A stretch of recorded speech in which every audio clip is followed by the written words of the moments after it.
Yo, what up, Koku? What up, Drew? Yo, it's Unhinged Live. It's like we're improving things every day. We're trying to figure Yeah, this I out. mean, that's the key, right? We trying to like step up. We trying to level up each time. Yep. And I feel like we have to because the news is crazy in the streets right now. It's so much going on right now. I have no idea what in the heck is happening. Yeah, I mean, like, first of all, we gotta watch what we say, because Yeah, because now people are getting sued. It's not just that, that landmark case with Cardi winning the $4 million case against Tasha K, but that's even a conversation in and of itself because you and I just saw a video of Tasha K that was just so like it was so unhinged, it seemed. yeah, I mean, Yeah. what was she? First of all, walk me through Tasha K and Cardi B, because like I'm looking at this like, how does an entertainer or public figure go Even about suing someone for talking about them. journalist, a reporter? In this particular case, and this is the problem too, and this is why I think this is, a landmark case, and it's just things are going to be so interesting from here on out. I think Tasha K has purported to be a journalist, and Okay. with journalism, obviously, as we know it, there are certain standards, that one must adhere to if you're reporting the news. Even if you're sort of a gossipy journalism like a TMZ, then there are certain standards. Those old rags from back in the day that like our mothers used to read, like National Enquirer and Star, they got sued all the time for defamation, and Right. and people would actually win against them because they would say things that were just completely false. That's what happened in the case of Tasha K and Cardi B. Tasha K was having people come on and she was making statements about her sources that said Cardi B had herpes. She'd have somebody come on and Wow. say she had other diseases, just making Wow. us just saying things that just they were not true. And the Okay. reason why we know that Cardi B doesn't have herpes, unfortunately, because of this case, Cardi B had to go take a test to prove it. So now it's What? so now it's an invasion of her own privacy, no pun, because Right. now Right. she has to go to that length to prove her case. When it's like we shouldn't be talking about her sexual activity, her exploits, or anything like that at all. Right. It's nothing to do with anything. So yeah, Tasha, that was one of the things that burned her. She would say things about what Cardi was doing, like right now at this time, and what Cardi's basically her positioning was also like she was saying it was bad for her mental health. She's trying Right. to raise her family, and it was taking a toll on her, and it was affecting her work and things of that nature. And so she was able to prove that in court and won. Right. And it's because it's a civil suit, the burden of proof is like it's basically not as strenuous as when Right. it's a criminal case, right? Like Exactly. where you're innocent until presumed guilty, and it's like, nah, all I have to do is prove the damages, and then it's sort of like it's very similar. I feel like the court of public opinion, because the jury is going to say, hey, we are judging and deciding based on what we're seeing, and that's laid out by the complainant. And really, it's those judging and deciding what we're saying. You can't expect the public to necessarily be unbiased. It's based on how I would feel if I were you. With Yes, when a civil case, it's much less about let's present the facts, what happened here, more like, well, I would feel like that if that was me too. Yeah, absolutely. And if you're going through distress and the responsibility can be traced to the person who's like causing you that distress, then it's like, yeah, I'm gonna award you the damages, especially if that person is capable of potentially paying you the damages. I don't know how much Tasha K makes though. Like I can't say I don't know watching or anything like that, but I don't know how much Tasha K makes. I can't even speculate, but what I do believe that I know and what I do think is that she would absolutely be in the top tier of Black creators on YouTube. Right. Like, And that is an absolute fact. Yeah, and that's like, that does generate money. I mean, there are some parallels I see with the Alex Jones case, actually. And I feel like that is setting a huge precedent for what's going on right now. Because it seems like, based on Alex Jones fabricating that the Sandy Hook school shooting massacre was a conspiracy and latching an audience onto that idea so strongly that he was getting hundreds of thousands of people to tune in to him stoking that conspiracy. Yes. But then the parents were like, nah, we're getting harassed and doxxed. And they're getting doxxed. They're dealing with the trauma of the loss of their children and having to relive this over and over again. And somebody telling them that they were making it up. It's horrible. Yeah, so he made money off of that. So it's like they can sue for damage. What was it you said? Because you told me the figure and it was something so astronomical. I couldn't even believe he made that much money. He was making on some days, on his highest earning days, up to $300,000 a day. That's so crazy multiple platforms, because remember, you can monetize on Facebook and on YouTube. And even though he was bigger on YouTube, you know, Facebook has a pretty robust monetization program too. So Alex Heaux, he was racking up. He had like 300 bands a day is no small change. Like, there's NBA players not making 300 bands a year. that is so true. I mean? Yeah. The league minimum. 10 days. You get a 10-day contract. You ain't making 300 bands. Like, that is a fact. So he was making big money. So this obviously sets a precedent that is like, well, what else can we sue about? So so now Nicki Minaj enters the chat. Wow. Because now Nicki Minaj is suing a blogger. She's suing the girl for $75,000. This, I think, more so is just to send a message. You know, obviously Nicki doesn't need the money, and she knows this particular blogger doesn't have the money. Right. So the $75,000 more. That's much more on the principle. Whereas I think Cardi was going for it authentically. Like, I feel like there's a huge dilemma in that, right? Yeah. Where, okay, I was actually talking to my mom about this because she was like, yeah, because she brought up a good point, which is that you should be able to sue someone for making false claims about you, because like, if your reputation, especially as a public figure, is based on perception, like that's how you get jobs, right? And so if someone is saying, I'm a person who reports facts, and they are making a claim, I can totally understand why you should be able to hold that person accountable. But I do also see that the other side of this is celebrities always want to be seen in good favor. And everyone has skeletons in their closet, flaws, things that can be reported on in a way that would seem unflattering or at least be unsavory. Sure, and everybody. I'm like, is that going to be the playing field now, where if something is unsavory that's about you, like, for instance, potential drug use, right? Like that people may have seen you do. I mean, the Cannabis LL battle, he was like, yo, I seen you smoke weed recently. Like, I've seen you firsthand, or I've heard you did drugs, right? Is that now enough to say, oh, you're slandering me if you can't prove that I did drugs? Well, I saw a clip of the girl, and she was saying, you know, kind of playing into this whole thing that she's doing the drugs. But then she was like, I guess her followers and her fans were saying, like, no, use allegedly. Like, you could tell that's what they were typing in the chat. She's like, She's like, yeah, you're right. Allegedly. And she's like, no, I'm not going to take that back. Y'all see it. Y'all see she's like this. This is what she's doing. And it's like dangerous. Yeah, that's a slippery slope, because again, you know, just as much as we can accuse, or we can actually say that Nicki weaponizes her base, if this girl has enough of a following where she's also weaponizing her base, or that can be proven, then you know, it's a very different thing. If Nicki Minaj got on right now on her Twitter and just said, you know, Koku has coke bloat and is a cokehead, that is something that is me, you know. I mean, it would change your life. It would literally substantively change your life if a celebrity with that big of a platform. Just said, to that end, I would get doxxed. It would make the news. It would follow me. Like, even if I decided to be a camp counselor at that point, it probably would be something I couldn't even do. It leaves a stain, it leaves a mark. So that's something that at that point I'd have to prove that it wasn't true. And I believe I could sue for that. My incredibly astute mother made a similar observation. So what she said, and that I wasn't even really fully thinking about, but it brings it like into full view and clarity as you make the point, is it's one thing to say something like in the National Enquirer when it's a print newspaper and it's kind of like this limited thing. But once something goes out on social media and on the internet, screenshots are forever. Like, article links are forever. And it's like you can't pull it back in. Like, even if Nicki or others were to say, hey, I've proven this is wrong.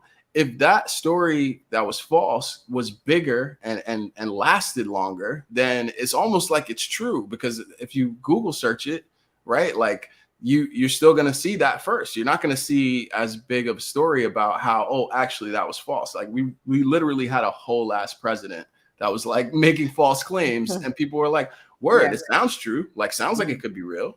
No, that's exactly what it is. You know, if you don't, listen, it doesn't matter if you refute it, basically. Well, if enough people want it to be true, then it doesn't matter what the truth is.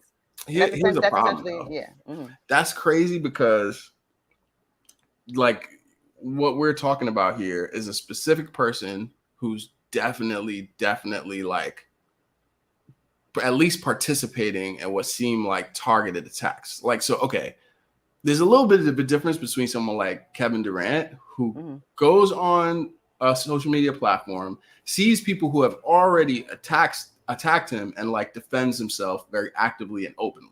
Right. Where he's like, you want to say some stray thing, you person with like 82 followers, I'm going to respond to you specifically. He'll respond, like, but I've never seen Kevin Durant say, "Hey, y'all, go get person with 82 followers." I've never seen him do that. Yeah. Right, exactly. Where I've seen Nicki Minaj do that, and it makes me wonder, like, just from a legal standpoint, like, what grounds do you then have, right? So it's like someone can probably bring a countersuit. So the blogger I saw, so Kimberly Foster, formerly I was just going to bring her up. Yeah, of The Root, right? I feel like she's been in a couple publications, but The Root is the thing I remember her from. Okay. But Kimberly Foster was I think initially she made a statement that anybody would have made, just sort of watching the news cycle, and her opinion in this case was just did not agree with Nicki Minaj. Okay, that's it. So, but it was basically as much as like a random person has a random opinion, whether that be Kimberly Foster or that be someone with less followers and not verified. But it wasn't like what she said was something that hadn't been said. Okay. Yeah, she just had an opinion. And actually, to be accurate here, let me see if I can find what she said. And yeah, send it to me. I'll put it on screen. Okay. Oh, sure. I'm wondering too, like, you know, are there certain opinions about Nicki Minaj's factual material life that she just doesn't like having commented on? Like, I feel like there's a couple things that you could say factually about her. Okay, so yeah, you're right. When the facts, the unsavory facts are said, she never retweets or gives that energy. No, that's not her strategy. Yeah, that's where I'm like a little bit I'm a little dubious about how Nicki is handling this particular, like, because it seemed like she was insinuating to her fans, to her base, like, yo, a lawsuit is this. A lawsuit is I get to sue people I don't like. And I think because her fans are like young and they follow her word is gospel, they're like, oh yeah, let's find everyone that Nicki doesn't like and like show her that they should get sued too. And I'm like, I don't think it works that way. I think that Nicki's being disingenuous. I don't even think she necessarily cares. I think Nicki's coming off board to me. Like honestly, the Azalea party line. Oh, is that the Azalea one? Yo, I mean, Azalea was like, yo, you looking bored? Like, yeah, I don't think I do not think Nicki cares. I just think that she's just trying to see, like, how far can I take this? Yeah, I mean, Queen Radio only seems to pop up during these kind of times where she's like pre-album. Yeah. She's like, you know, she's going to be in the conversation no matter what. And then it's like, I think what she stokes up in her fans is this me against the world. Like, come get behind me because it's Nicki against the world. Everyone's out to get me. And I think they just respond to that. Like, whether it's real, whether she's invested in it or not, they really respond to like Nicki against the world. Yeah, and it's interesting because I'll look at other things regarding it as well. Like, just anywhere, if somebody just says that they like another, like, I saw something where Iggy Azalea is my least favorite of the people that have gone platinum. I just do. I mean, I think she is. I think I'll say this. I think Iggy Azalea is a beautiful, like, her surgeries have served her well. I think she's a good looking girl, but the raps, I don't get it at all. I don't understand why she's a thing. Right. Where are we at? I'm trying to find. Okay, I think this is the initial. Is this the initial tweet? I think this is it. I think what okay, here we go. I'm send it to you so that you can put it on the screen rather than me just read it. Word. And you can read it too. We love that voice. It's like both the voice of the people and the voice of the press room. Like I'm saying, like this is a real bridge. It's like a real kind of like historic thing that you do. So we want to give you the actual stage that you need to like think fairly. This is the original tweet. Okay, bet. Yeah. Yes. That's yes. it, isn't it? Mm-hmm. I do believe this is the original tweet, and I'm gonna get it. Oh wow, that's hilarious. The word choice she used too. That's a hilarious word choice. I keep seeing that word being used. Yeah, I mean, because it's accurate, right? Like I feel like it's a very accurate portrayal of what I've been seeing. Before you put the tweet up, I want to shout out to Amaris. Amaris said, in one sense, it's kosher because the girl did say not allegedly she does coke, even if she was just using hyperbole to add some spice. But Nicki seems to be itching to get back for these supposed slice. Nicki hate train DK.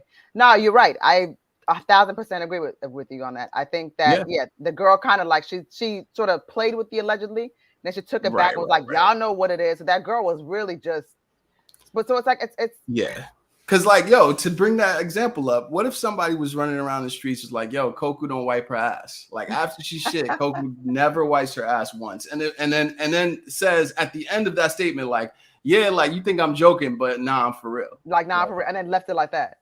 Couldn't you still? I mean, listen, we're acting like, you know, we're forgetting that there was a cycle of shock jocks too, who get on the radio and they get sued all the time. Like Wendy's been sued, Star had been sued all the time. Like, true. You know, Howard Stern has been sued. All these shock jocks that have come and went, or just came and went rather, or of an era of yore, they used to get sued all the time. Star got kicked off the air back in the day when Aaliyah died. He did like that skit. Yeah, he played the crash sound too. Yeah, like just crazy. And I was like, who was this? Yo, remember when Miss Jones was part of making the Tsunami song? Yeah, then allegedly, and then she walked that back and was like, nah, I really wasn't part of it. Right. I mean, claims, right? But I think it's like you're saying, people have to get chin checked sometimes because playing with the audience and like the sensation that will bring in the largest audience also comes with some consequences when you're in the realm of like reported truth. Right. But see that all of that, it's like the grandfather, or you know, it's sort of like whatever social media is right now, that started that. That started, because what happened is back then people were just trying to find that thing, like no matter how terrible or horrible it was, they just wanted to be seen, heard, and just be popular and notorious by any means. Social media has that too. So I mean, I've got to ask a very unpopular question, but let's go ahead and put the tweet on the screen, and then I'm going to read it, and then I'm going to ask a very unpopular question. I just want you to be Oh, but you got to zoom. All right, I'm gonna zoom it crazy for you right now. Let me see if I can get this. Because I can see mine, but they can't see yours. It would be too little. Okay, that would be perfect. Okay, so I'm going to read it. This is from Kimberly Nicole Foster. It says, yes, the qualities of the human are reflected in the qualities of the fan base, unhinged and obsessed. The Barbs do this once a quarter. This will be reported in some publication, and Nicki will cry that she had nothing to do with it. So what does this mean? Like, this is what I want to understand. What does she mean by unhinged and obsessed? Like, because these are like interpretations. Yes. Right? So let's unpack this sentence by sentence. Yes, the qualities of the human are reflected in the qualities of the fan base. So let's ask ourselves that. So then what kind of fans does Nicki have, in your opinion?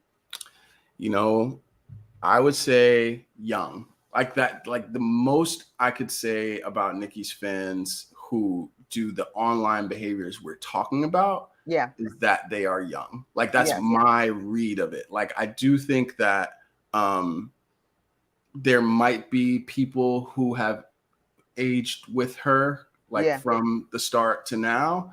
I don't believe that those people would, at least in the majority and like the center of it, engage in these online behaviors. I think those online behaviors, they read to me like underdeveloped hippocampus teenagers. Yeah. No, absolutely. I was thinking more so, like Nicki herself is 40 or about, right?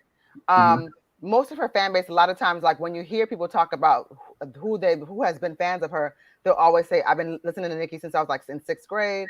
I've been listening to Nicki since I was in high school, like that kind of thing. So they've grown with her. But at 40 years old, many of those people have children of their own. They ain't got time for this. You know, they're into whatever their careers are. They've got other things going on where it's really probably beneath them, or they just simply really don't have the time to engage online with this kind of fuckery. But to your point, this type of bullying and like, let's find out what this lady's number is. Let's call her all kinds of names and talk about her looks or things like that. That's something you would expect from somebody that is, you know, not an adult. So, okay, the dark-sided Lil Nas X, because Lil Nas X was a barb, right? Yeah, he was. Yeah, was a barb, and he's incredibly savvy, right? He is very good. He knows how to use the internet, from like, you know, Tumblr to Twitter to create the biggest sensation, and he used his powers for good. He uses barb training grounds to create internet moments and lots of positivity. Absolutely. Even when you talk about Lil Nas X, because you know his name comes up a lot when people talk about like social media management. I would 1,000%, even if he's using a social media management now, I 1,000% think he has all the input in terms of what goes out. Whereas most celebrities, anything clever or cute that they put out, they don't even care. It's just like, go ahead, guys, and work it and put it in my voice. Lil Nas X is managing his own account, and maybe there might be some other input, but I would not be surprised if he just does all his tweets. Yeah, I mean, he has this great creative force, but it cuts both ways, right? Where it's like he's the kind of person who can use that to make this incredible level of creativity happen and like show in his album art, his music videos, like, I'm a person who understands what makes the internet move.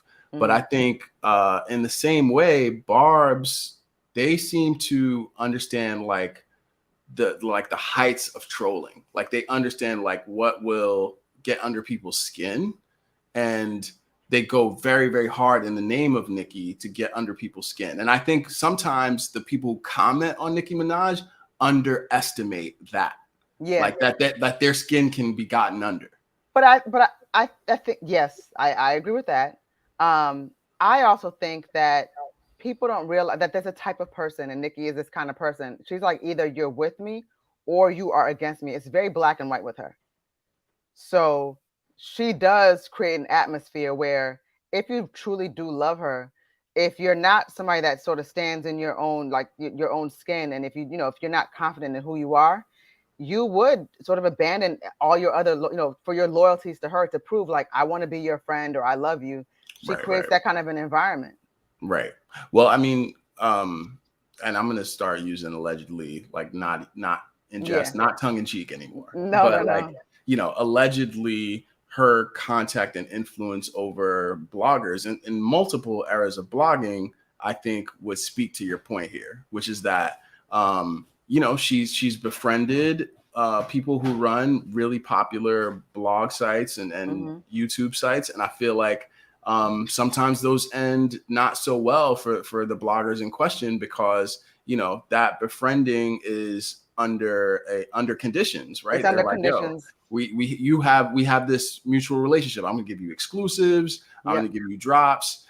You're gonna talk about me favorably. And sometimes that becomes hard for a person in that position to maintain, especially because, they have a lot more to lose than Nicki. I think it's a lot like sports journalism as well, where sports journalism is far more difficult, I think, for sure.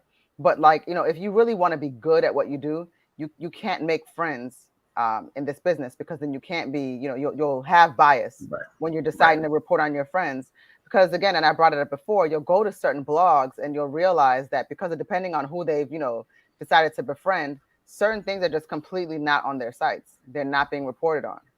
And it's just so glaringly obvious that because. Well, here's the thing though, like we can have this discussion with people because, you're a journalist, you're an entertainment reporter, and I'm a journalist. I've been like op-ed, nonfiction, personal experience, right? And there's a fine line and there's ethical behaviors that you can engage in and be on the favorable side of someone who's famous, right? That doesn't mean that you have to defend their worst actions. Like you don't have to do that. But when I look at a guy like, I'm trying to remember his name, But actually, let me bring up the example of a guy like Chris Herring, who's reported on the New York Knicks. He has a great book out on the New York Knicks in the 90s, right? He had to be on the good side of a lot of great sports figures like a Pat Riley to spend lots of time like interviewing him for that book. And then the dude, I think his name is Marcus Thompson, who did a Steph Curry book. He did a book really on the Warriors, but it features a lot of interviews from Steph Curry. And it's like, yeah, you can do that. Just like music biographers, you know, you want to write Gladys Knight's autobiography, but you were an entertainment journalist and reporter before, you know, you treat Gladys Knight well, you get in well with her people, and you don't necessarily have to write some very flattering, like only praiseworthy piece, but it does sometimes help, right? It does sometimes help to have different forms of that. But I think with these bloggers, it's like they want both the access and to be able to badmouth you if that means the greatest views. I think that's when you get into, like, for instance, a pretty good example would be like the new Mike Tyson Hulu. Yes. It was an unauthorized biopic of some sort, and Mike Tyson is like pissed about it. He's like, I did not authorize this. I didn't have anything to do with it. But he's a public figure, so the show can go on. So I haven't watched it yet, but they have the right, I suppose, because he's a public figure, to work with the footage or to get information from sources, I suppose. Right. That's the way it works. So what do you think that, like, do you think that Nicki is going to take this lawsuit game all the way to its natural end? Because, like, well, I mean, I feel like it would be everybody. You'd have to sue everybody. 50 Cent did it to Tierra Marie. Oh, word? Yeah, Tierra Marie. You don't remember this? I kind of do, but I didn't realize he did the full lawsuit. 50 Cent, you know, 50 Cent, he'll like throw something out there, like if he sees it on social media, he doesn't really care. He doesn't really have any allegiances to anybody. He's just whatever amuses him or whatever he wants to talk about at the hour, he'll just talk about. Yeah. So what he did is he went and reposted from Tierra Marie some sort of like sex video or something with her and her boyfriend. Wow, I do remember that. Yeah, so he reposted that. And she accused him, and it was a whole part of, like, I think it was even like part of the storyline of the reality show that she was on, Love and Hip Hop. And what she did was she said that 50 Cent was responsible, like, for like doing revenge porn or something of that sort. Oh, wow. Turns out that she was in cahoots with the boyfriend that she had at the time, or something happened where it was proven like that leaked it. Either she leaked it or she gave him the permission. She was the Ray J in the situation. One of those. And so 50 was like, yo, like, I'm a lot of things, but I ain't do this. So he's like, yo, I'm going to sue you because you lied. He took her to court. The original judgment was, I think, maybe like $15,000. I don't remember the exact amount, but now it's like probably up to like over like almost $100,000 because she's never paid on it. Wow. So is it like that? It like gains interest? Yeah. Well, yeah, because it's in default. Dang. Like, okay. So if Nicki is to win this suit, people are talking in the comments like she could take over this person's site, right? Like she could basically like use it as a tool also for precedent with other bloggers, almost like a warning shot. I mean, ultimately, I think with Nicki, like, she more than a lot of people does not want negative press. Really? You think so? I mean, despite some of the things that are around her, like some of the things that despite some of her decisions. Yeah, her decisions. Yeah, she does not want any negative press. She's an artist that's very sensitive about her shit. Right. So Nicki she's super sensitive about people talking about her. Obviously, she writes. I do believe and know and feel that Nicki does write her own lyrics. That's a fact. So when you lump her into categories with people in terms of who's best, who's better than this, that's when she goes off, because she's in the industry, so she knows what she knows. She's looking at it like, I'm probably one of the few that actually writes. So like, how y'all gonna do me like that? So I mean, it's funny because in a sense, like, she's actually a real hip hop head. Oh yeah, no, she's literally and arguably one of the greatest MCs to ever do it. Never ever take that away from Nicki Minaj for 1 second. That's the point. Some of the most iconic verses that you could ever like put down on paper. She's amazing with like just her lyrical variety, dexterity, songs, hooks. Like, she understands the game. Like, there's no Doja Cat, who's also an incredible, tremendous rapper. So like her lyrical like ability is on point, but there's no Doja Cat without Nicki Minaj. But that's why I also believe like you know, Meg Thee Stallion and Doja Cat, and even now like Ice Spice. I think there are now rappers who their names are on everyone's tongue, right? Yeah. And instead of maybe being really grateful that she influenced this generation of MCs, like, and not just the women, she's influenced many MCs. Yeah. Instead of being grateful, it seems like, and this is like me just giving an opinion, calm down, but like it seems like she's focused on people becoming better than her or more relevant than she is. And it's like, I don't know if that's what's happening really. I think it's more like, hey, you birthed these things that are phenomenal too, and they might be hotter than you at certain points. I think that's okay.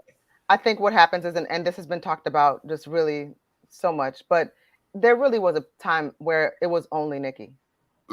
So everything you say is 1,000% on point. Of course, Nicki did birth these styles. Like it's like that's a fact. That's not to be debated. The problem is, well, what's interesting about this is that Nicki's reacting to, I guess, the competition that she's, well, no, she always say, "All you bitches is my sons," right? Right. And she's reacting to the competition like, but the competition is because of me. So it's almost like confusing to her. Like, what are you talking about? I'm competing with something that imagine being Jordan. Imagine being Jordan and you about to retire, and it's like, yo, Kobe's good. Like Kobe's really good. Yeah, and it's like, okay, he can be really good, but he's not going to be Jordan. Like that's how Jordan had to been thinking. Like, right. Yeah, and it's like it has been frustrating because like the conversation suddenly shifts from you to someone else who deserved it. Like that has been mind blowing to have. Well, Father Time is undefeated though. Yeah, there's that too, right? You know what I mean? Like even in art. So I think hip hop is more so than any other art form. It's like a young person's game, and so it can be really hard to accept that like, yo, like people are gonna like what's younger and hotter and fresher. I agree with that. What I will push back on is that I do believe even that's the case, Nicki still looks very good. She's still head and shoulders above lyrically too. Lyrically too. She's still one of the ones that's a pure rapper. So if that's what you're looking for, you're always going to get it from her. So I don't, the Father Time thing, you know, they're using it to make fun of her, to say like, oh girl, you know, you sitting here arguing on Twitter and you 40. But I think that it's not so much her brand, it's her decisions with what she's doing with her brand right now. Right. Well, I mean, okay, let me really clarify and specify the Father Time thing, because we've seen from Jay-Z, like you could be 50 and rapping like one of the best. Like you can be very good at the art of rapping, but will you be as in touch as you were when you were 26? Will you be as physically appealing by conventional standards as you were when you were 26? Right. Those things cannot be captured in a bottle. I don't care how much plastic surgery, I don't care how many young people you bring around you, how many bloods you have in your circle. Like there's no gang of life affiliation, set affiliation that's going to make you young forever in a way that's going to make you appealing as somebody who comes in with something brand new. I also don't want to hear certain themes from certain people. So like, yes, once you get to a certain age bracket, I don't want you talking about the things you were talking about when you were 25. Right. And in fact, some of the things that you talk about, you know, it's going to have like a very narrow niche once you get to the level that a Nicki or a Jay-Z is at. And that's tough for them, because it's like with success, you want the spoils to come and you want to be able to celebrate it. But it's also like, I don't know if I want to always hear about how much better off you're doing than I am. Like that's not necessarily the most encouraging message to be going 10, 20, 30 years along with. I wonder how much Nicki's fans, like, you know, she has all the pussy bars and stuff like that. Well, it's like, well, yeah, you're married. So, you know, like, are they connecting with her in that way? Like, does it still feel like, is it appropriate? Well, I mean, okay, we got to talk about, we have to talk about where a lot of the critique is coming from, and like naming a thing, right? So I wonder why and how Nicki, like what does she feel about up and coming male rappers? Because I don't feel like a lot of this energy is, she don't ever do that. This energy is directed at male rappers, and they're just as like much competition, quote unquote, as anybody else, right? But not only that, Nicki is just like Drake. She will hop on a verse with somebody up and coming. Like, she'll 1,000%. It's all these different drill rappers and so forth. Nicki worked with PNB Rock too, didn't she? Yeah, she did work with PNB Rock. She worked with Juice WRLD.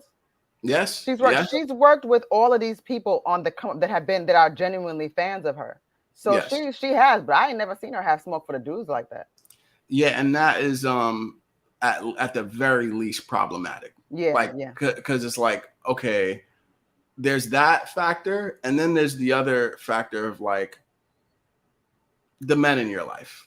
Like, I want to be fair on this point, because we don't scrutinize men and who they date in the same way. Like, let's say that we may scrutinize them for certain, because like, you know, Drake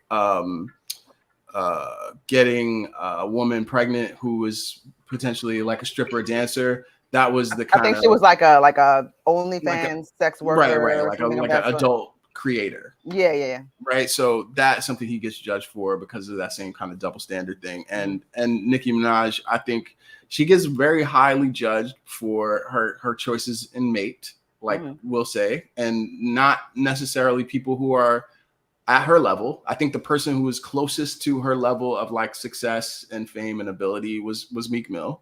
And then otherwise, it seems like she wants to be around someone who they're like homegrown, street cred, something like that. Like, I think that Meek Mill it may have appealed to her because Meek Mill does have street cred. Right. Like, and he's also rough around the edges, I would say. Yeah, like I think that when we talk about like I know the beating that Meek Mill takes from the media and just sort of like from a pop culture standpoint, but that doesn't necessarily mean that's what was happening in the streets. No. Yeah, and he has tons of respect, and he has 2 really, really great albums that people love.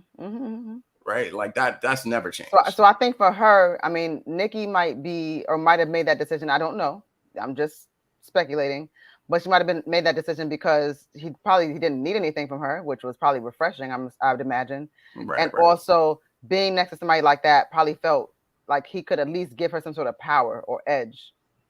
Yeah. But I think, you know, because that went the way that it went, and, you know, I think a lot of that had to do with his decision making too, like what he decided to like get obsessed and caught up with, like that ruined some of the like synergy and like equal balance they might have had, because he seemed to be obsessive about like how he looked and what power he had because of whatever she was doing in her own life. And so I can imagine her maybe being like, all right, let me take it to like a simpler, like homegrown level where it's a person who's not a celebrity. Like, because I mean, and I think because that's the tragic, unfortunate thing about people too, is that it's, you know, we've seen it a lot when it comes to like friendships, where you'll see where a friendship can get to a point where somebody will, or maybe both people will be in competition with each other.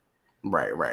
But I've seen that actually manifest itself when a spouse will be jealous of another spouse, and that's also just super wild too.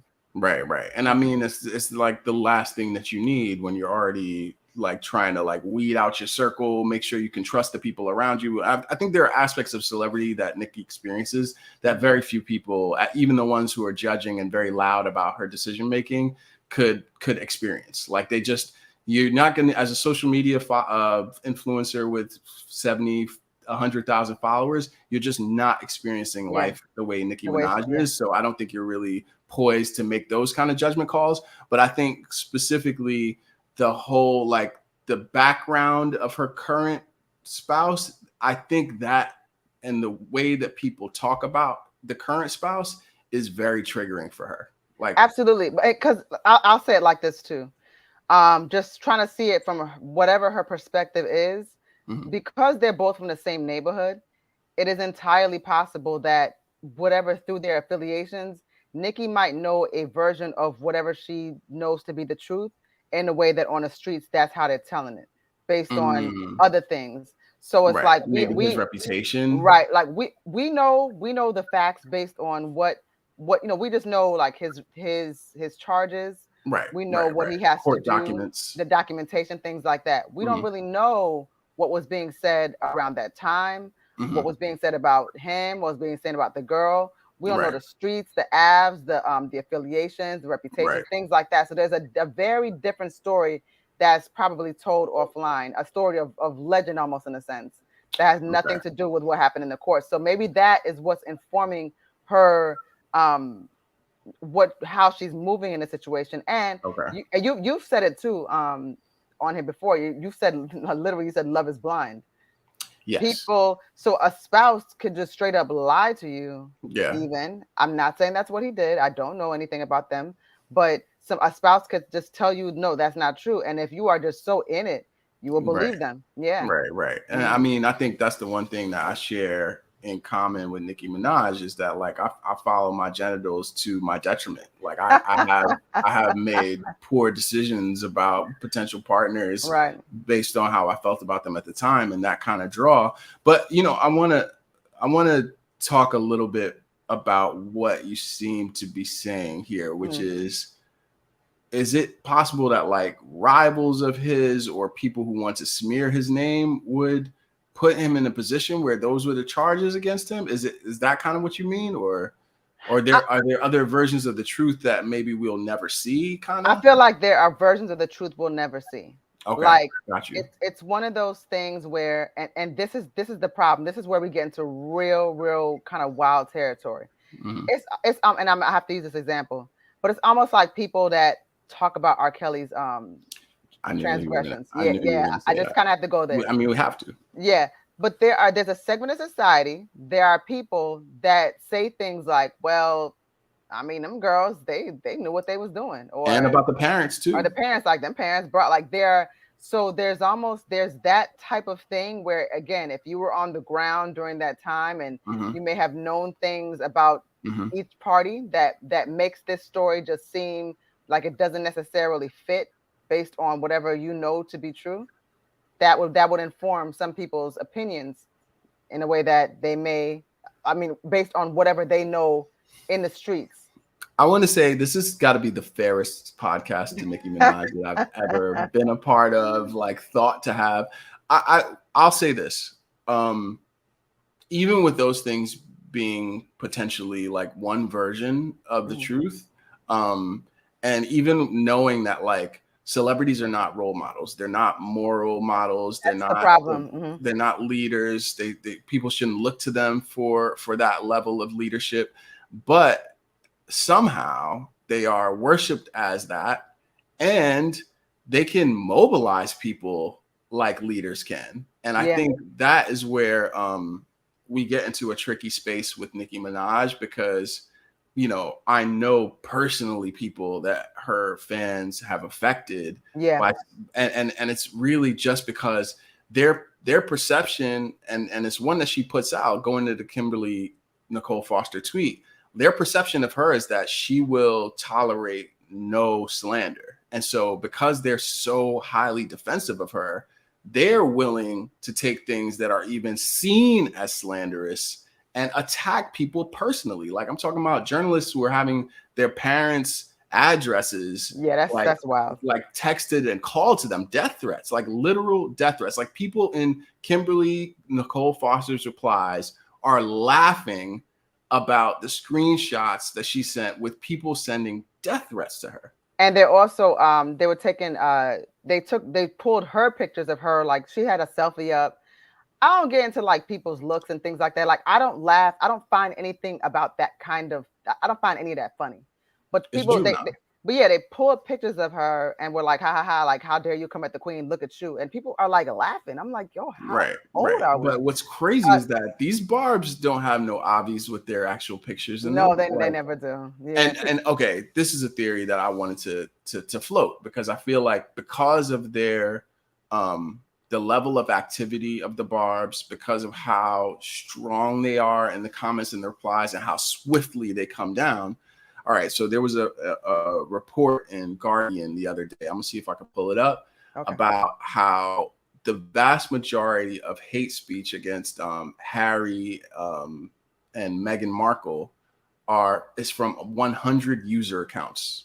I saw that. Yeah. So 100 user accounts is causing the majority of hate speech. So what that tells me is that the same thing that was happening, in the election cycle, like the Russian bots with with Trump and like with some of those people, like that can be like somebody can, if they have enough access to social media accounts, they can create that kind of effect.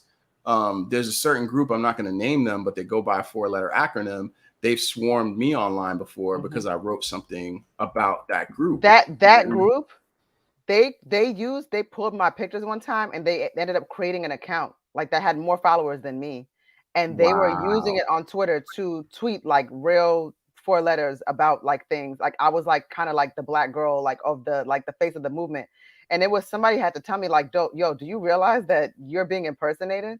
So it took a while because Twitter does not act very fast on that. It took a while, but they finally got took it down. But somebody said he knew Nicki. The girl didn't. Nicki was 11 at the time. Both the girl and the guy was 16. So that's what I'm saying. Like, if Nicki knew him at that time, that informs how a person would feel, especially at an age like that. Because I don't want to. Right. I'm stopping short of saying almost like I don't want to use it as a stunted growth example. But sometimes when you know people in your youth, it like almost can inform or like manipulate like whatever they say to you. Right. Yeah. You're gonna have that bias. Well, okay, I found the article, and I just want to point to the fact that this is a phenomenon. Like that online, you can take a small amount of accounts, and like one of the terms for it is called sock puppets, which is it's the same as a burner, but it's where people take. They make a bunch of email accounts and they say, all right, I'm going to go switch in and out. So this is the report. This is the BuzzFeed article about it. Although Guardian reported on it as well. And let me see if I can zoom it a little bit more. I mean, honestly, it's really just that. Yeah, I can see. Twitter data has revealed a coordinated campaign of hate against Meghan Markle. Right. Concentrated set of users drives 70% of the hate content targeting the Duke and Duchess of Sussex, a new analysis found. Right. So 83 accounts responsible for approximately 70% of the negative and often hateful content. Right. So the Guardian update article, I can pull that up too, but it's the same principle, right? Which is like, how does 80 accounts a lot for 70% of the hate speech content? Like that to me is very wild. Shouldn't there be some sort of rate limiting in terms of tweets? Now this is where we get into the platforms. Like, right. What's their responsibility here? Right. So we talked about that. And my idea was just that I feel like once you've reached a certain amount of followers, or maybe even a certain amount of replies. So once you've replied, you've had more than 100,000 tweets, I think automatically your tweets have to be like approved. Right. Yeah. So like a content scrubber. But I think the thing with that, well, here's the most important. Facebook's been trying to do that, but they've been abusing it in that way. Yeah, they abuse it. I mean, it's possible. I think that's the important thing. Thank you. A gentleman rated said, this channel is criminally underrated. If you have a Patreon, please post the link. You know what? We just kind of got started, so I will make sure that we have a Patreon. Thank you so much. Thank you so much for saying that. I totally appreciate that. Thank you. Yo, so here's the thing about that comment moderation and reply moderation thing. Right. What that channels and platforms just have to be smart and stay ahead of the user, because on Medium, they actually have a really well moderated reply and comment system. So they made that a focus. Whereas a place like Twitter and Facebook, like they're definitely like a throw rocks, hide hands type of platform, because they'll build up all this user activity based on things like arguing and comments and replies. And then they'll use that to obviously like draw advertisers with like their engagement data and be like, yo, look how many people talk here. Even though Twitter, quiet as it's kept, like has one of the smallest user bases of any of the platforms. But they can point to something like engagement, like over these sorts of tweets and like small accounts being able to tweet a lot. Who do you think is the kind of person that's attracted to Twitter? Like if they have high engagement and maybe like a strong base. I would say older, coastal, metropolitan, pronoun using. Like I feel like it's a very small group. honestly. Like I feel like if I compare the population of the United States to active Twitter users, like I think a lot of people have a Twitter account. Yeah. But like a power user, I think is a very specific kind of person from a very specific demo. But then I've also realized that Twitter doesn't like gatekeep, I guess you could say, like who can go viral. So you get these like like these really, it's perfect. So you get these accounts that are like lit off these wild takes that go super viral. And it might be somebody with like 100 followers. Yeah. But it'll have like 20,000 retweets. So you just never know where anything's coming from. It's just Twitter can get really, really freaking random in that sense. So while I think I agree with what you're saying, I also think that there's the viral nature of Twitter tends to be people that are like super crazy hot takes about like the gender war stuff, the stuff that like totally that great. When you're like, what? Who are these people? Yeah. Whose man is this? Whose man is this? And then also like, okay, the search function. Yeah. So I think that's where celebs get in trouble. Like on Twitter more than other places. I think they go on Twitter looking for mentions via the search function, not just my username, not just like, oh, people are talking about me in a very like random way, because it's a mostly text-based platform. Well, that's why I stopped adding people, because in my youth on Twitter, I used to add people all the time, like, and it would just be like whatever, like, or I'd be like, I didn't like this song, so and so. And it's just like, they don't have to see that.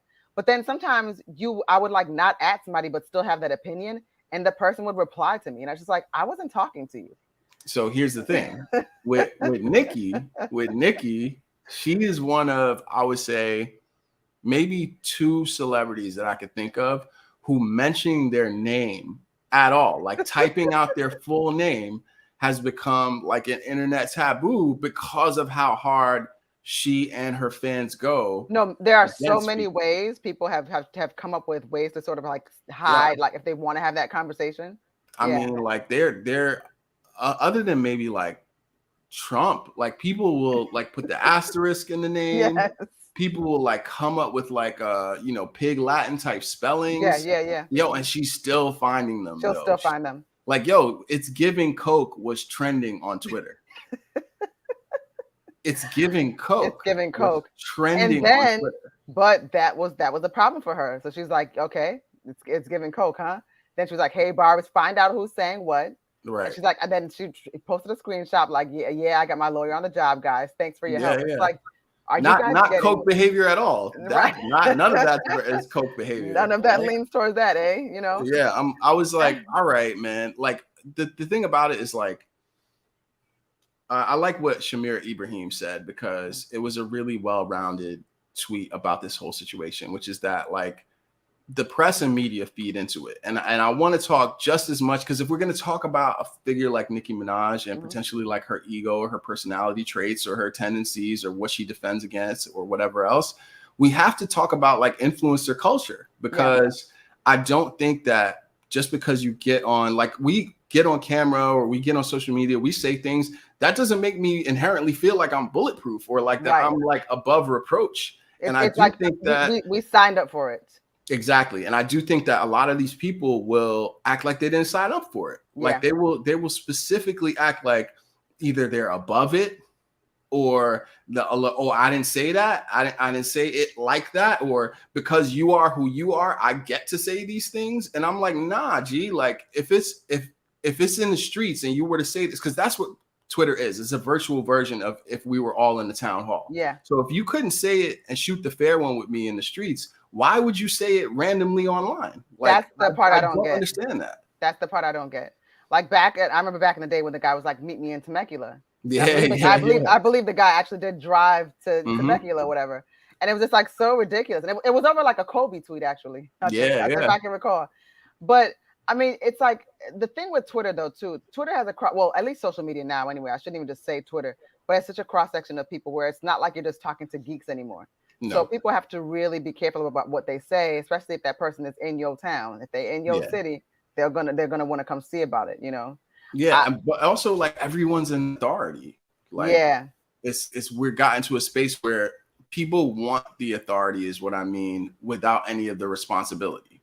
Yeah. And that is a very dangerous place to be in, where Now, saying things, no matter what is said, can be cause for celebration, for attention, for vitriol, but people don't care about that. They're just like, well, I got the attention. Yeah, for sure. I mean, but that's why I question some of the engagement, because I know right now, if I bring up Nicki Minaj's name on Twitter and I have a hot take that's super salacious for her fan base in terms of where they're like, how dare you say that? It does not matter how many followers that I have. If I do that, it's going to activate the hate campaign on me, and I will 1,000% be attacked. Again, you could have 100 followers, or you could have 100,000 followers. That's what's going to happen, because they are just they're in full go mode. So if the point I'm making is that if I do that, there's a level of expectation and responsibility one has to take when they decide to make that decision too. So I kind of feel in some cases, I don't know in what cases those are. In some cases, I think people are being disingenuous when they're playing the victim game in these situations. All right, well, we got to name some names though. All right. Okay. We know right now that Nicki Minaj and Cardi B have some sort of conflict. Like, we can say pretty solidly that both the Stan Wars and where a lot of these bloggers are falling in this dispute, a lot of that has to do with Nicki Minaj and Cardi B being on dividing lines of some kind of battle or conflict, right? So they play a huge part in how this is all perceived. That's correct. So if that's true, and if that's the case, like, is it so much like, I think this is a big symbiotic beast. Like, I think everybody is playing into it, and I think they are playing into it, right? Like, because we know that Cardi is not letting tweets go unreplied, right? Like, she said something that was very clearly about Nicki, and then even though she didn't at her in that tweet, the reply tweet was at. Yeah, I saw that too. So very, very passive aggressive, very clear that this is escalating. Like, we're doing things to escalate. Then she liked some tweets that made it to the blog, because when you become a public figure on that level, liking a tweet, you like, it is a response in a sense. Right. So what I'm wondering is, like, okay, even like if we say that the bloggers have some responsibility, they can't just say anything for any reason, for any amount of visibility, is like, okay, entertainers, I'm judging you on your art. Like, I want to hear if Nicki's album is good. Right. Nicki doesn't necessarily care about whether or not the album is good. She wants to be the subject of attention because she needs the attention for people to even realize if the album is good or not. That may be the case.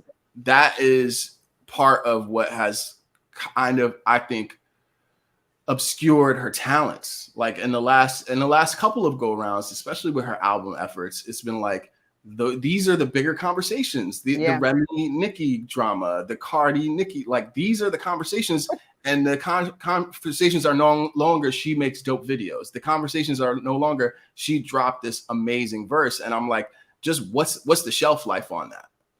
Well, again, I think she's acting out a bit, because these newcomers, like, they've been awarded awards that Nicki has never received. Right, the Grammys. Like, I think Meg has like 3 Grammys. Yeah, that's. I think. How many Grammys does Cardi B have? Because she got some too. Yeah, she definitely, because Invasion of Privacy. I mean, like, Bodak Yellow, that was a huge song, right? Like, I think that's the thing that I understand why, being an artist, having friends who are artists, there's nothing that upsets artists more, I don't care what they tell you, than not winning an award that they were either up for, in conversation about, thought they deserved. Sure. There's nothing that upsets artists more than that, even the ones who are humble and aware enough not to admit that. Yeah, because it's like, you were still in the race, and if you're if you're a competitive person, I remember when I used to be in some kind of like sports competitions or things of that sort, they say second place is just the first loser.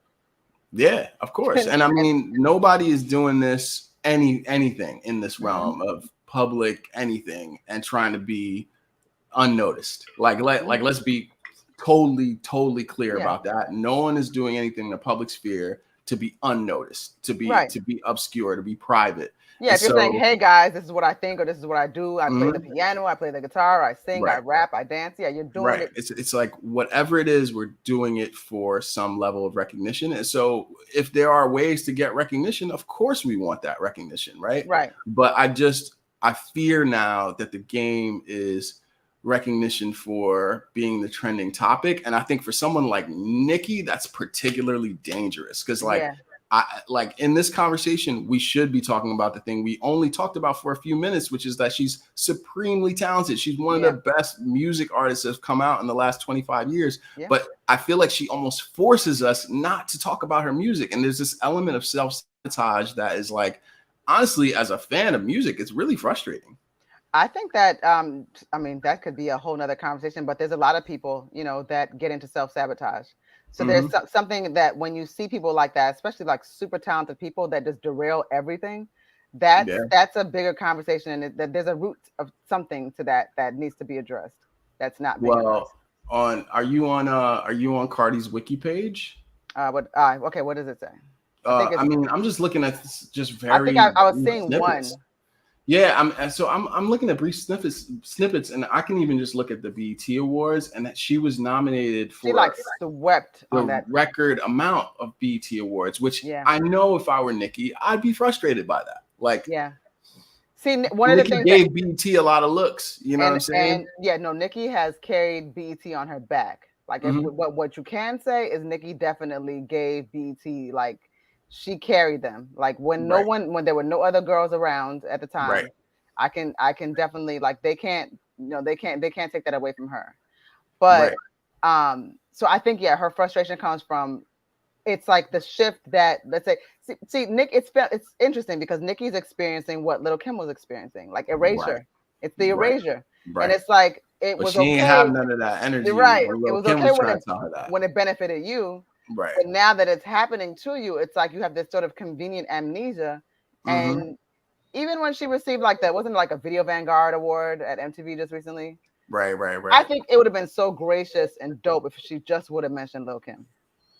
Well, I think she's so much more invested in being like Little Kim's not on my level. Yeah.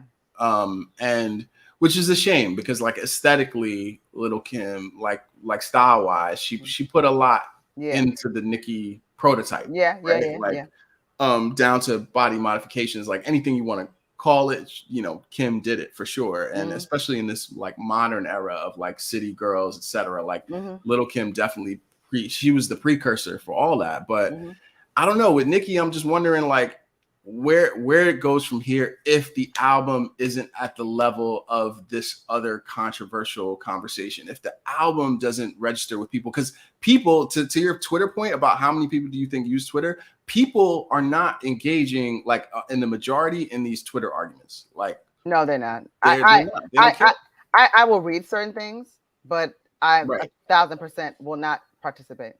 right. And I Yeah. think this is at least personally, this turns me off from listening to the music. This delays me and whatever I might want to engage with the music and what it does.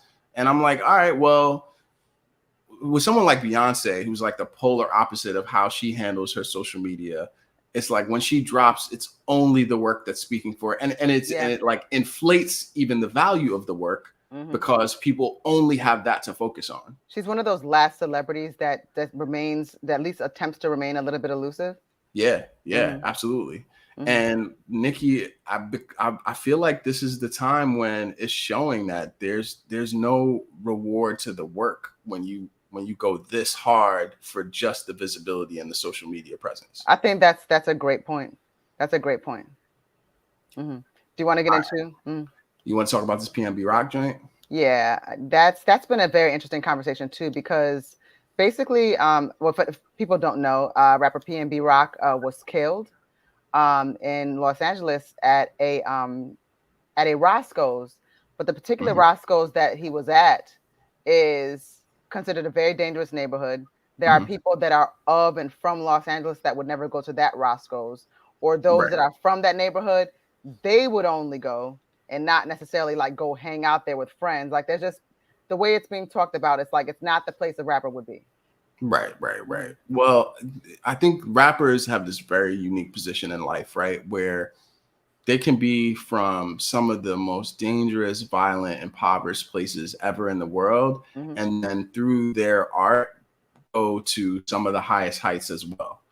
And so it's almost like someone has to walk you through what that's like and how you have to move different, especially if you were a person who is like of the hood. Like you can't, you lived in the hood, you experienced that, and you don't see anything wrong with staying there or going there. And I feel like that might have been the case with PNB Rock, where I saw him talk.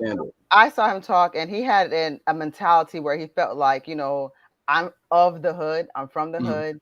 I came up in the trenches, which is not challenged. People that know where he came from, he definitely came from that kind of an environment. I also will add that his father was killed when he was like 3 years old. Yeah, exactly. That's so tragic. Yeah, he came from an environment where those were sort of expectations. So one of the things that he's brought up is that, like, you know, I just like to, I'll go out with my homies or I'll go places and I don't have security. I don't need security. Like he was more like, you know, I have my own protection. So he still had that sort of hood mentality. And he also very specifically said when he goes to certain places, he wants to see the hood. He wants to know what's going on, you know, in whatever hoods. But the thing is, that's a two-way relationship. Yeah. Right. So it's like that has to be like the hood gotta want to see you. Like you can't just be like, yo, I'm dropping in. Like, I'm tapping in. Like, are you though? Like, because there are people that maybe you don't want to see, and now you're around them, and they don't feel good about you being around. So, you know, I mean, I can honestly say there was a time in my life I'd be curious about certain hoods, right? Like, let's just say we all decided to go to parts of Brazil, and and you knew somebody that lived in a favela, right? You know, there's a time in my life where I'd probably be like, yo, like, let's get up there, you know? But there's so much like to the politics of it all and protocol that, like, is it even worth it? And like, what are you doing? Like, why do you want to be here? Like, people live here. So you're doing like hood tours, and you're making a mockery out of people's circumstances. So you have to like think about what that is. It's just perspective and privilege. Okay, so I was in I went and visited Jamaica in 2015, right? And I go fairly frequently to Jamaica, but this is one of the first time. My family's from the country in Jamaica, so I was going to Kingston to meet a friend. What do you guys call it? Bacayad?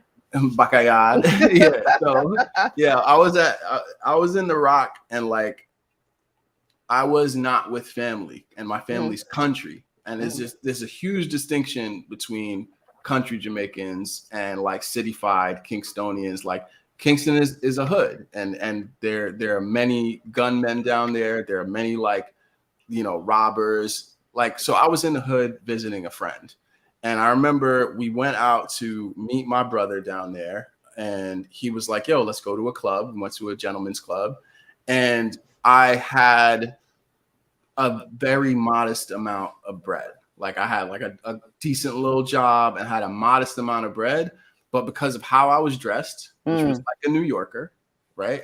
Because of how I just presented, like how my hair looks, anything about my style would indicate to you that this is a person from America. Like even if I'm moving with people who are from there, they were like, yo, this is a person from America. And my brother down there is a doctor too. So he's kind of like a little more uptown of a look, a little more proper, a little more straight laced. And my friend, when we was in the gentleman's club, she was like, yo, you can't really be out here like making it rain. Like you can't do that. You're a new face in this environment. You're wearing Jordans. You're wearing things that are signified as American. You're going to get us all looked at differently. And that's with a very modest amount of money. PNB Rock was wearing like mortgages on his neck. Yeah. He was wearing like this is 5 and 6 figures. This is life-changing money. And I'm just walking around with it. It's like he might as well have been walking around with a bag of cash, and no one deserves to be killed. Right. No, not at all. But understand what your privilege is in every situation. And what's so sad about this, unfortunately, because of the way that things are in this world, I don't even know. I would doubt if the jury is even real or worth whatever anybody thinks it was. Especially when you get the fact that like now you just killed a very public figure. How long are you going to have that jewelry anyway before it becomes an identifying thing about you and gets you put in jail? You can't do it like the transformer chain. You can't be in the, the cameras like, yo, I got Right. your chain, because this Right. person has, they're not here. In the same way that social media, like people are trying to blame social media and like even PNB Rock as an individual, but like, yo, society's the air we breathe. So Yeah. if you are the person with this chain now, like, don't think somebody isn't out there with a camera phone on their Snapchat or on their Instagram, and that screenshot of you is going to end up just as viral as all the other things that led up to you robbing him for the chain. Right. That's true. So it's like, I don't know. It just feels like the girlfriend catching a bad rap, and even PNB Rock catching a bad rap, is like a limited version of the story. Because I don't know. I just feel like people They're are saying that the girlfriend, I'm sorry, that PNB Rock actually posted a picture himself on his before her, even on his socials, that showed that he was in the parking lot of that Roscoe's. So whomever saw it. But at the same time, when he went inside the Roscoe's to eat, there may have been somebody there that was like, yo, and just, texted somebody. This is somebody, let me show you, like, look what they got on. And that person was like, all right, say less, Exactly. And that could happen. That could happen at the Beverly Center. Exactly. But I don't know. I mean, I think we often say that, like, yo, social media is hell. Like the era that we're in, it does amplify those things. Like, even though you could always get robbed, like the need for attention is amplified. Like there's always been people with, like, when it was Rich and Alpo in Harlem and they were driving around, they had, Ferrari dirt bikes and all those luxury cars and Porsches. They wanted attention. Those guys were flashy. It's different now when 1,000 people can see you and broadcast that. That is different than when it was word of mouth and you had to, like, hear a story about it the next morning. Like, that makes it more instant. And I think that the temptation of that instant kind of like effect is making people make really, really bad decisions. Yeah, I don't know, man. Because social media it's a place where everybody has to look like they have something. And I can tell you that for sure there are people that I know who have presented themselves as influencers of a sort that do not have it like that. Like, I've been to their cribs. I know that they're living on the same level as I am, which is just a modest, decent, okay, life. And they're not, but they present certain things. They're in front of certain cars, or they'll buy a couple of pieces and things like that. Maybe some stuff is fake. They'll be holding somebody else's bag, wearing somebody else's shoes. Like, it's just, I mean, I'm telling you, it's levels of people will go. Or like, little do they know, Koku, this is a wig. Exactly. And this is not. No. I mean, but okay, so there was a social media story. I wonder if we can get into it at least somewhat, because I'm only as familiar as the reactions to the story, but I think it tells the tale that you're telling. So I don't know either of these influencers, and I know that there was some sort of dispute about a guy named, I think his name's Max Maxwell. And him being like an entrepreneur trainer, like one of those kind of, I will show you how to get like me, essentially, like one of those people. Yeah, he's one of those people that I think he has like some sort of like a wealth building, like a sort of a business model. Generational wealth. Everybody. The sort of the generational wealth thing, and more so, do you have a business? Do you want to scale? Sure. That kind of talk. Yeah. Let's scale. Everybody says scale, right? It's like there's certain words that you can use. Right.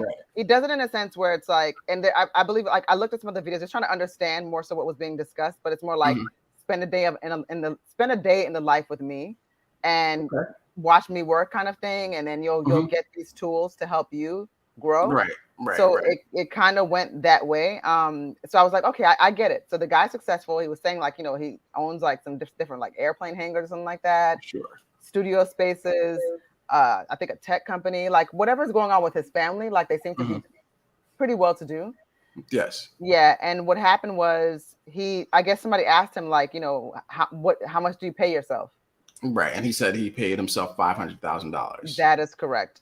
Right. And so things took a turn for the worse. So I think the other influencer in this case was like, I call bullshit on that, because if you pay yourself that, then you can't like something about you can't get the same kind of tax sheltering as if you pay yourself less. Like I'm not up on that world, so I don't know if I would be like, unlike social media, I know when I can't and don't. What can it can?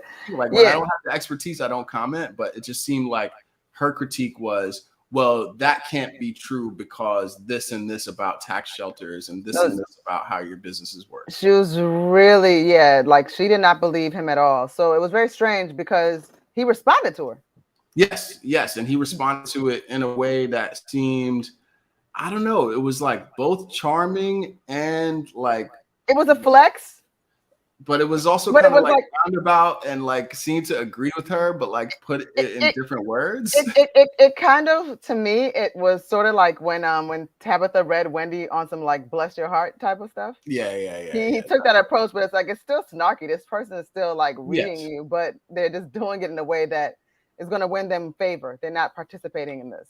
And look, I'm not gonna try to argue the finer points of American tax law or like no, I'm not doing that either. Or like scale your LLC strategies. Like I'm not the person. You know what I'm saying? I'm not even the person to talk about that on a social media level. Like maybe for brands, I can talk about like, oh yeah, if you want to try this strategy, do this, do that. But even with Shorty, who has the critique of him or is saying, hey, part of my statement and going out with my voice is calling out people like this.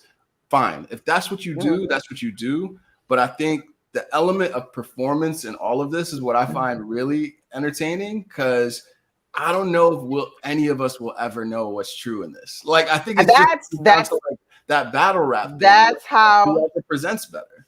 That's how I felt. Like I told you, it is like battle rap. That's a great point. I don't know that she was necessarily wrong. No, I believe he had a great balanced rebuttal, but it didn't necessarily. Yeah, exactly. It's shooting the basketball, missed. I could hear it. I could hear it. He missed it a few times. He definitely got walking around the property. Yeah, exactly. Showing us, But he got off one shot. That was the main thing I noticed that he did. We didn't see it though. We didn't get to see where it hit. So there might have been two people in the background, one catching that one and then one in the shot. You know what I mean? Editing in real time. Yo, but shout out to him though for really for putting on the show, because it's like that's all that social media is, right? It's like who's gonna put it. It reminds me of reality TV too, where it's like, all right, we're gonna get everybody together. We're gonna have a lot of drinks. Whoever puts on right now, whoever's on one the most is going to have the scene and going to have the episode. And certain people are really, really good at that. And I think if you are going to go toe to toe with someone like that, just know what fight you're in. That's the one thing about her commentary, where I was just like, I don't think this is the fight she thinks it is. She was like, you know what? I did my homework. And I think most people with her critique would have probably just left it alone. Right. And just wouldn't have said anything at all. Or you use that phrase, situational awareness. Yeah. Situational awareness when make that kind of statement. You know so yeah, man. So then but I don't think she was expecting that kind of response. I don't even necessarily know that she was looking for a response. She felt like an authority in her response. You know what it reminded me of the Darius Cook's Kitchenista thing. Because that was a very Here's the thing. Like, I think the main difference between this and that was like Darius Cooks and Kitchenista. You might say that there are people in their audience that overlap. You might say that there are folks in both of those audiences. I believe so. Who look to them for like, oh, I want to have a fire, cobbler recipe. I'm gonna go to this page and that page, and I trust them as an authority. Well, that was part of her problem, though, is that she was saying those recipes on his page are my recipes. That was what, And so that I can understand being like reasonably very heated about, but I don't understand when someone is not in your area going after them. Or even the clapback, like this is not going to get him, and he might get a little more cred, but I don't think the people who are checking for him and his content and then really checking for anything like her or what she was saying. So it's like those could have been completely parallel and separate worlds without this interaction, which is where I think kind of like the personal gain and like being on stage part comes out. but social media is hell. So that's why I just limit my interactions to random stuff. Yo, I'm loving this Unhinged Live. I feel like it's a lot of fun.